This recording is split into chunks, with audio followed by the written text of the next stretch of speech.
1 John 2:15. Do not love the world or the things in the world. If anyone loves the world, the love of the Father is not in him. For all that is in the world, the desires of the flesh and the desires of the eyes and pride in possessions is not from the Father, but is from the world, and the world is passing away along with its desires. But whoever does the will of God abides forever. Think about that. Paul says, be not conformed to this world. One of the things that wages war against the soul is this world that is constantly pressing on you to conform to it. It's constantly applying pressure to shape you into its form. Be not conformed to the world means don't take its shape. Don't allow its realities, its attributes, its character to get somehow molded into your life. A world that is constantly trying to stain us and constantly trying to conform us to it. And it's a pressure. And I have to believe all the more in our day. You know, the truth is, people were people 200 years ago. But look what they didn't have. I mean, do you know how much of the world comes at us through computers and televisions? Do you realize how much? I mean, 100 years ago, they didn't have those things.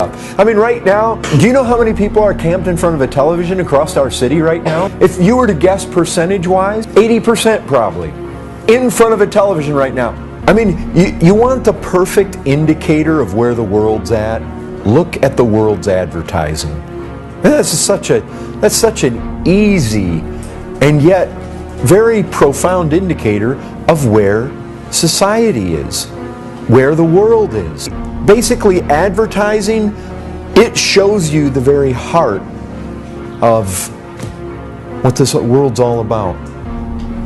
I mean, it shows you what it thinks about sex, it shows you what it thinks about alcohol, it shows you what it thinks about money, about making the other guy look stupid, about self-exaltation, how you ought to dress, what sports stars you ought to worship. The influence that we're exposed to today is just astronomical. Do you guys realize these smartphones that have internet access, they can play movies on it? Do you realize just in the palm of your hand what you have access to today? You've got all this garbage and it's seeking to stain and seeking to conform. Brethren, you got to fight. If you just lay down, this thing will chew you up. Brethren, we got to do battle. Remember, there are anti-soul forces that we're dealing with, and the world is one of them. And all those passions flow right out of this world. This concept of passions and lust is very closely associated with the world. Like 1 John 5:19, we know that we are from God, and the whole world lies in the power of the evil one. What you have is a world order, a system. It's the way the world is, the way the world thinks, the way the world operates. And the devil, and based on what it seems from Scripture, a third of these angels that fell in large numbers, they operate in this world. You get glimpses, like in Daniel, of the Prince of Persia. Definitely not a human being. This Prince of Persia did battle with an angel that was coming to Daniel, resisted him. Michael the archangel had to be dispatched to get him through. We're looking at cosmic forces, just like it talks about these authorities, these powers in heavenly place. They control nations and governments, and there seems to be a hierarchy and a working, and they basically control this world to destroy. That's what he comes for, to destroy, to deceive, to kill. He is cruel in his ways. He comes to do battle against the church. You guys need to get this. There is such a being who it seems at one time was some kind of crowning cherub. He was one of the most, if not the most, glorious of the angelic beings. So you've got to know that he had wisdom and knowledge of unbelievable capacity, and he fell, and he took a third of the angels with him.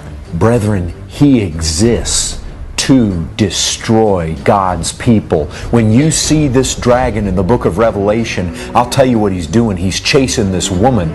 This woman, it basically is a picture of the true people of God. It's a picture of true Israel. It's a picture of the one from whom the Christ came, and he is chasing them. He's dogging them, their steps. He does battle with them. Brethren, he is going about seeking to destroy. And what you have to realize is he is in control of this world. The prince of the power of the air, he rules here. I recognize God is sovereign. It's partial dominion at best. It's restricted dominion. We see it in Revelation 20. He's on a chain.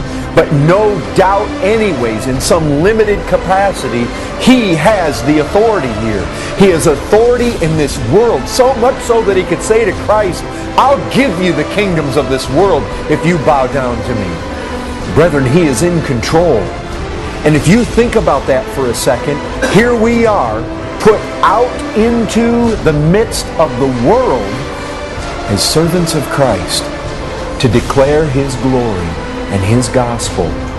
And in the midst of that world, it is controlled by demons all around us all the time, in a sense that it is going to try, that world is going to try to conform us and spot us all the time. And it's with intent. It's not like, well, we just might happen to rub against it when we go out these doors.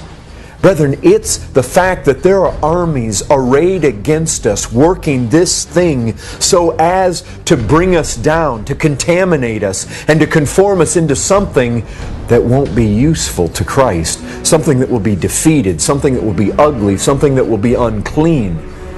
Brethren, this is what's happening. There is a darker meaning. There's a world around us that is a real enemy to the soul. Christ said this, do not be surprised, brothers, that the world hates you. This is a foe that means to do us harm. This is not a foe that hates us and tries to stay as far away from us as possible. This is a foe that is constantly trying to trip us and stain us and mold us into its fashion. So you've got to resist, you've got to fight, and you've got to know that it's for real, and you've got to know it hates you. And it hates you with the kind of hatred that is seeking to destroy you, not stay away from you. You adulterous people, James 4:4, do you not know that friendship with the world is enmity with God? Therefore, whoever wishes to be a friend of the world makes himself an enemy of God. So here's the thing. The world tries to spot you, stain you, corrupt you, conform you, mold you. And basically what this is saying is, if you yield to it, you are an enemy of God. To the people that resist the conformity, they're friends of God, and the world hates them. But if you allow it to bend you, you're an enemy of God. If you like its shape, if you like its fashion, you show hatred to God yourself. This world hates you, this world hates Christ, this world hates God. So, worldliness is what happens to us when the world comes along, seeks to spot us or conform us, and we begin to conform. Good one. It's like Vanity Fair. You remember that in Pilgrim's Progress? You go into Vanity Fair, and you know what they found? They found all the goods and the wares that the world had to offer. And there was British Row, and there was French Row, and there was German Row, and Italian Row, and it had all the stuff. And they resisted dressing like the people there. You remember that? Faithful and Christian. They resisted buying what the world had to offer. They weren't interested. And it had all these things to sell. Brethren, any faith that saves us is faith that overcomes. It's faith that believes that God is so desirable and so lovable, so love-worthy, so worship-worthy. Christ is so magnificent and so worthy to be followed and to be had at all costs. That's what true faith is. It's when I believe that He is a treasure of inestimable value and I'm willing to endure anything to have Him. That's the truth of faith. You see, that's what shows it. That's what we're told. The faith is going to get put to the test. And if it's really true, see how that glorifies Christ? When you bring this faith along that says, I believe Christ is all, and then you say, oh yeah? Well, let's just like Job, let's put it in the furnace. And then it comes out. Wow, it's still good. He still wants God more than anything else. Let's put it in the furnace even more. You bring it out. You see how much God got glory? You see what was going on behind the scenes? Brings God tremendous glory. Well, this is the thing. When you take somebody and you say, oh, God says, let their eyes be open. Let there be light. Let them see the glory of Christ. Okay, now put them in Vanity Fair. See if devil try to sell them the best of your goods. And they come through clean, unspotted, unconformed. Brethren, they can abide forever? Yes. They were saved. They were justified by faith. But that faith proved true.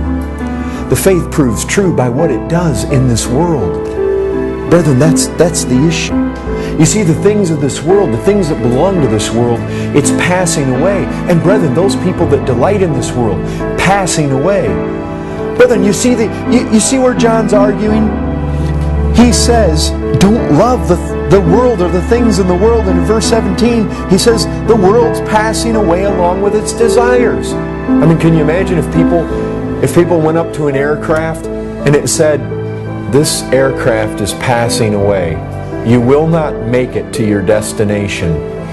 But climb on board and enjoy, because until it passes away, there's going to be lots of partying, lots of fun. You see, that's what Vanity Fair is. All these people partying, all these people living it up, all these people having fun, but death is just around the corner. That's what that aircraft says. Passing away. This is what John's arguing. He's saying, don't get on board that plane. The ship's going to sink, folks. Don't get on there. And you see what he's saying is, if you love the world, you hate God. You can't have both. You either love God or you love the world.